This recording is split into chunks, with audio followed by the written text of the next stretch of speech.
और आपकी पोशाक से शायद परिचित हो रहा है कि आपने कुछ खोया है। और ये सदन के साथ साथ मैं भी आपकी इस दुख की घड़ी में सहानुभूति प्रकट करता हूं।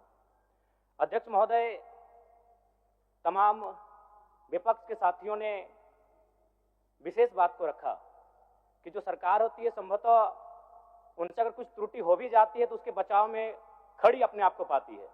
तो इसलिए अगर आप वास्तव में अगर झारखंड राज्य की समस्याओं से परिचय होना चाहते हैं तो आपको विपक्ष में बैठे और नए विधायक जो चुनकर आए हैं उन्हें आपको बेहतरीन अवसर देने का प्रयास करना होगा। अध्यक्ष महोदय, अगर आपकी व्यक्तिगत बात कही जाए तो आपकी कुशलता की, आपकी योग्यता की, आपकी निपुणता की पूरा राज्य प्रशंसा करता है। लेकिन हमें लगता है कि अपने व्यक्तिगत विषयों से हटकर हमें आज राज्य के जो ज्वलंत मुद्दे हैं उन पर भी अपने ध्यान आकृष्ट करने की आवश्यकता है। अध्यक्ष महोदय, मैं झारखंड लोकतांत्रिक क्रांतिकारी मोर्चा अपने पूरे संगठन की ओर से आपको बधाई देता हूं और आपसे विशेष मांग करता हूं, चूंकि मैं जिन परिस्थितियों से यहां से चुनकर आया हूं, कहीं ना कहीं राज्य के शोषित वंचित लोगों की एक बहुत बड़ी अपेक्षाएं हैं।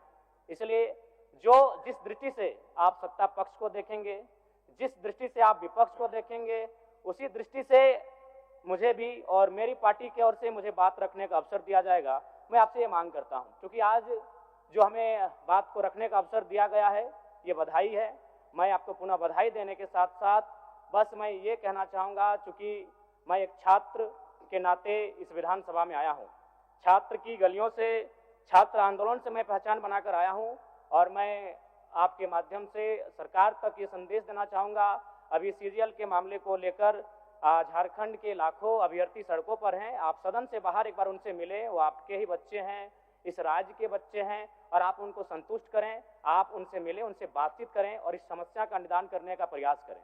और चूंकि मैं एक विधानसभा से भी आता हूं तो मैं आपको अपने विधानसभा के संदर्भ में ये कहना चाहूँगा, मेरा विधानसभा जो कि परासनाथ की तराइयों में आता है, वहाँ जो लोगों की समस्याएं हैं वह मूलतः शिक्षा और प्रवास को लेकर हैं।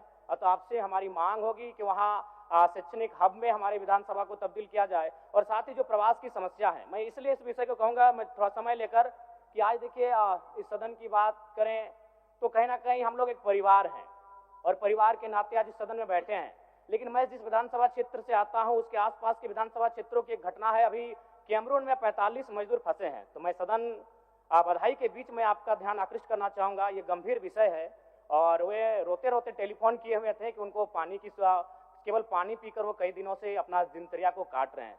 तो मैं आपसे चाहूँगा कि इस विषय को गंभीरतापूर्वक लें और उस दिशा में आगे बढ़ें और इस राज्य का 24 वर्षों का ये राज्य, उस राज्य को हम लोग आगे कैसे लेकर जाएं, हमारी क्या भूमिका होगी, उसमें सदैव आपके साथ खड़े हैं। पुनः आपसे यही कहेंगे कि हमें समान अवसर दिया जाएगा अपनी बातों को रखने का। बड़ी उम्मीदों के साथ हम लोग यहाँ तक आए हैं। पुनः आपको माननीय अध्यक्ष चुने जाने पर बहुत बहुत बधाई, बहुत बहुत शुभकामनाएं और साथ ही साथ आपने जो शायद अपने पिता को खोया है, पुनः उसके प्रति हम ढांढस, शोक, संवेदना व्यक्त करते हैं। धन्यवाद। जोहार। झारखंड के तमाम शहीदों को नमन, वंदन। जय झारखंड, जोहार झारखंड। माननीय मुख्यमंत्री जी, माननीय मंत्रीगण, सभी दलों के माननीय नेतागण, सभी माननीय सदस्यगण, मुझे सर्वसम्मति से पुनः इस सदन के अध्यक्ष के रूप में दायित्व निर्वहन करने का अवसर प्रदान किया, इसके लिए मैं आप सबों का हार्दिक आभार व्यक्त करता हूं। मैं माननीय मुख्यमंत्री श्री हेमंत सोरेन जी और सभी दलों के नेताओं और माननीय सदस्यों का जिन्होंने मेरे प्रति विश्वास व्यक्त किया, उसके लिए मैं भी आपका आभारी हूँ।